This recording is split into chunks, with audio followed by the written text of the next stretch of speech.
तो आखिर सोने का दाम लगातार बढ़ क्यों रहा है?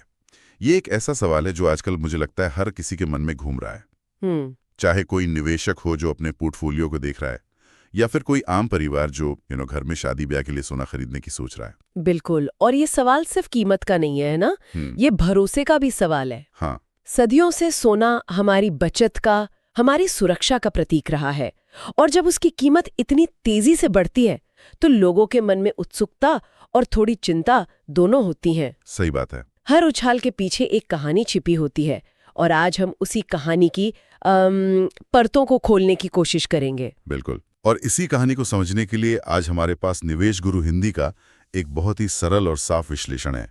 आज हम इसी के आधार पर गहराई से जानेंगे कि सोने के भाव बढ़ने के पीछे की असली वजह क्या है। तो शुरुआत करते हैं उस वजह से जो हम सबको अपनी जेब में महसूस होती है। महंगाई। हाँ, महंगाई यानी इन्फ्लेशन।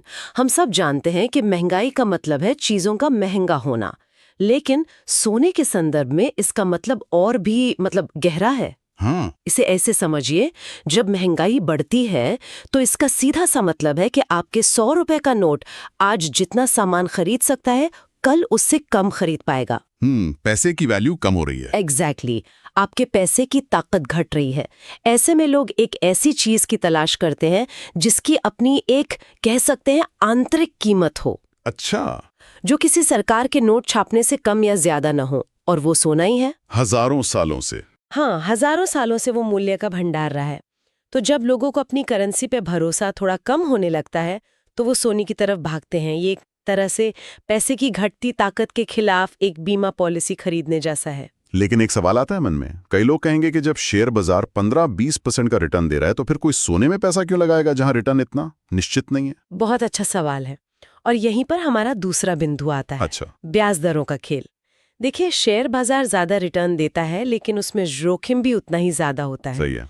पारंपरिक रूप से जो लोग जोखिम नहीं लेना चाहते वो बैंक की फिक्स्ड डिपॉजिट यानी एफडी में पैसा रखते थे। लेकिन सोचिए क्या होता है जब बैंक आपको एफडी पर 5% का ब्याज दे रहा हो और महंगाई 6% की दर से बढ़ रही हो। तब तो असल में आपका पैसा बढ़ नहीं रहा बल्कि 1% घट रहा है। बिल्कुल। इसे ही negative real rate of return कहते हैं। आपका पैसा बैंक में सुरक्षित तो है, पर उसकी खरीदने की ताकत हर साल कम हो रही है। तो ऐसे में एक आम निवेशक क्या करे? उसके पास दो ही रास्ते बचते हैं। या तो वो शेयर बाजार का जोखिम उठाए, या फिर सोने जैसा कोई सुरक्षित विकल्प तलाशे जो कम से कम महंगाई को तो मात दे सके, है ना? तो जब ब्याज दरें कम होती है तो सोने की चमक अपने आप बढ़ जाती है, क्योंकि तब एफडी और सोने के बीच का फर्क कम हो जाता है। मतलब ये दोनों घरेलू कारण, महंगाई और कम ब्याज दरें मिलकर एक ऐसा माहौल, बिल्कुल एक ऐसा माहौल बना देते हैं जहां लोगों को लगता है कि कैश या बैंक में पैसा रखना तो घाटे का सौदा है और सोना ही एक सुरक्षित ठिकाना है। सही पकड़ा। ये तो हुई घर की बात, मतलब हमारे देश की अर्थव्यवस्था के अंदर की हलचल। लेकिन सोने की कहानी का असली ड्रामा तो वैश्विक मंच पर खेला जाता है। हाँ, और यहाँ बात और भी दिलचस्प हो जाती है। हमारा तीसरा बड़ा कारण है दुनिया में अनिश्चितता का माहौल, जियोपॉलिटिकल टेंशन। हाँ, जैसे हम जियोपॉलिटिकल टेंशन भी कहते हैं। जैसे कहीं युद्ध छिड़ जाए, दो बड़े देशों के बीच व्यापार को लेकर तनाव बढ़ जाए, या किसी बड़ी अर्थव्यवस्था में मंदी का डर सताने लगे। बिल्कुल। और इन हालात में सोना सेफ हेवन यानी सबसे सुरक्षित पनाहगाह बन जाता है। अच्छा। और यहाँ समझने वाली बात यह है कि यह सिर्फ हम जैसे आम लोगों की सोच नहीं है। अच्छा। दुनिया के सबसे बड़े निवेशक, हेज फंड्स और यहाँ तक कि सरकारें भी ऐसा ही सोचती हैं। जब दुनिया में डर का माहौल बढ़ता है तो पैसा शेयर बाजार और बॉन्ड्स जैसी कागजी संपत्तियों से निकलकर सोने की तरफ जाता है। हाँ, सोने जैसी भौतिक संपत्ति की ओर बहने लगता है। देखिए, सोने के साथ हजारों सालों का भरोसे का इतिहास जुड़ा है। जब शेयर बाजार गिर रहे होते हैं तब अक्सर सोने की कीमतें चढ़ रही होती हैं। ये एक तरह का संतुलन बनाता है। बिल्कुल, एक आर्थिक संतुलन। मैं समझ गया कि बड़े निवेशक ऐसा करते हैं, लेकिन मेरे मन में सवाल ये है कि क्या सरकारें भी, देशों के सेंट्रल बैंक भी ऐसा करते हैं? आपने कहानी के सबसे अहम किरदार की बात छेड़ दी, और यही हमारा चौथा और शायद सबसे चौंकाने वाला कारण है, सेंट्रल बैंकों द्वारा सोने की जबरदस्त खरीद। अच्छा। हम बात कर रहे हैं भारत, चीन, रूस, तुर्की जैसे कई देशों के केंद्रीय बैंकों की। ये कोई छोटे-मोटे खरीदार नहीं है। लेकिन वो ऐसा क्यों कर रहे हैं? दशकों से तो अमेरिकी डॉलर ही दुनिया का राजा था। सारे देश अपना विदेशी मुद्रा भंडार डॉलर में ही तो रखते थे। बिल्कुल, और यही तो बदल रहा है। पिछले कुछ सालों में, खासकर हाल के वैश्विक तनावों के बाद, कई देशों को ये एहसास हुआ है कि सिर्फ डॉलर पर निर्भर रहना खतरनाक हो सकता है। हाँ, खतरनाक हो सकता है। इसे डी डॉलराइजेशन की प्रक्रिया कहते हैं।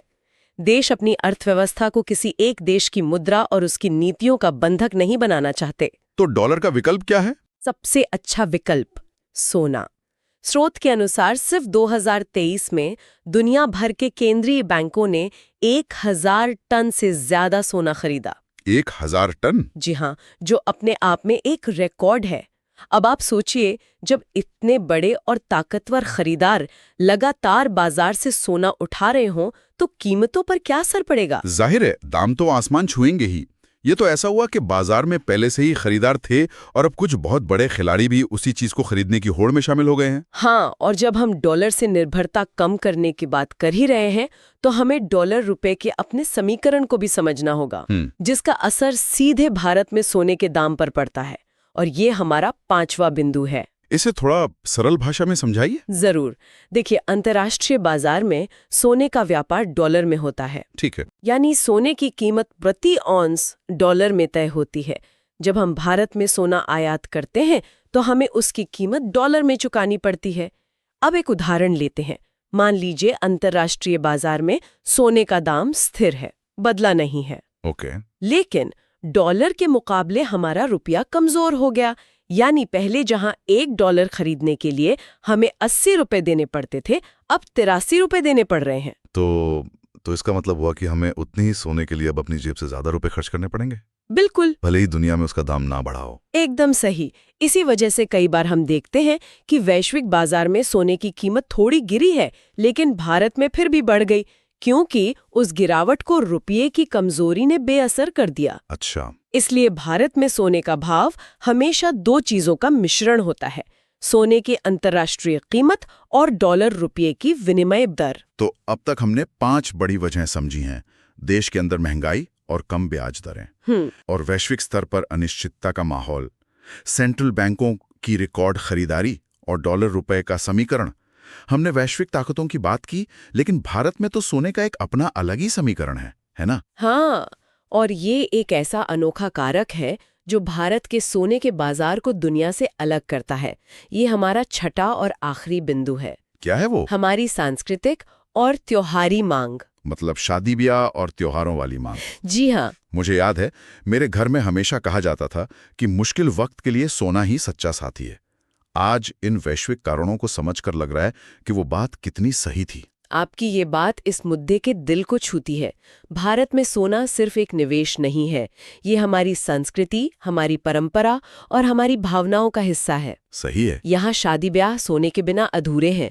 धनतेरस और अक्षय तृतीया जैसे त्योहारों पर सोना खरीदना शुभ माना जाता है, और इस मांग का एक बहुत दिलचस्प आर्थिक असर होता है। क्या असर? ये मांग सोने के वैश्विक कीमतों के लिए एक प्राइस फ्लोर। Price floor? इसका क्या मतलब हुआ? मतलब एक न्यूनतम आधार बना देती है।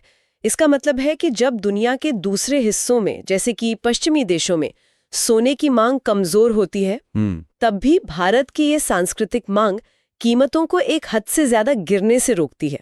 अच्छा। दुनिया के बड़े निवेशकों को पता होता है कि भारत में शादियों और त्योहारों का सीजन आने वाला है और यहाँ से मांग जरूर आएगी।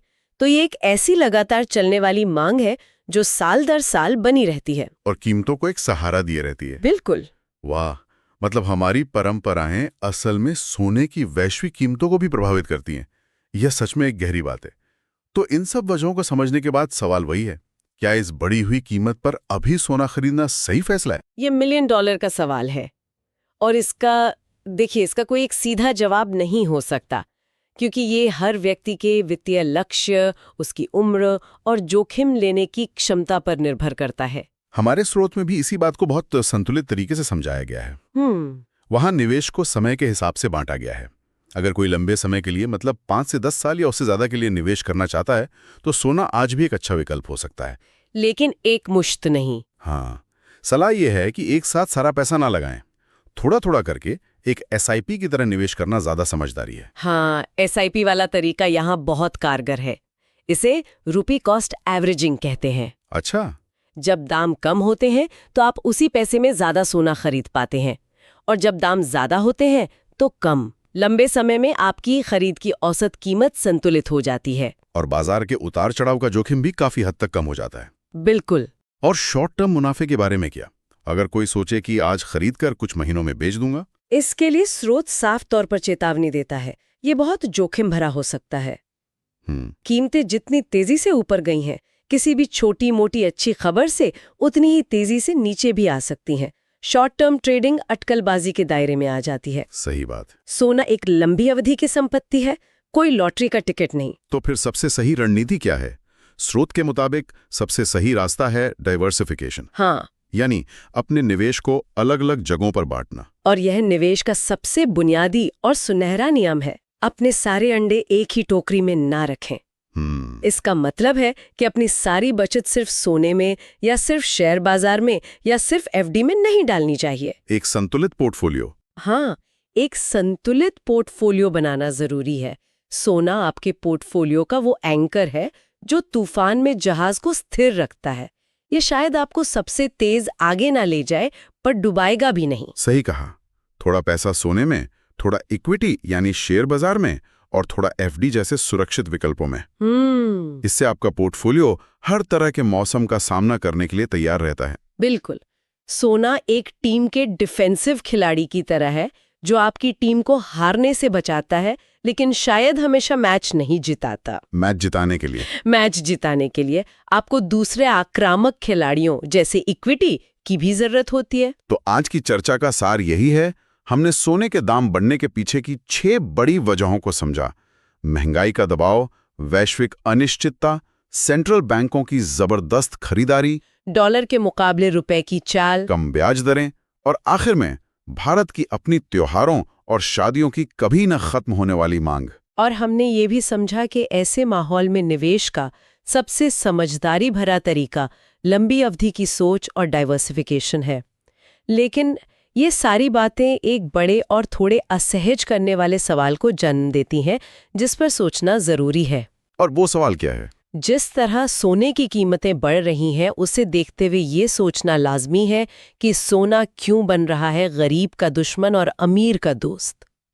ये सवाल हमें ये सोचने पर मजबूर करता है कि क्या सोना, जो कभी हर आम भारतीय परिवार के लिए बचत और सुरक्षा का सबसे बड़ा जरिया हुआ करता था, अब केवल अमीरों के लिए एक निवेश का साधन बनकर रह गया है? क्या ये आम आदमी की पहुंच से धीरे धीरे दूर होता जा रहा है?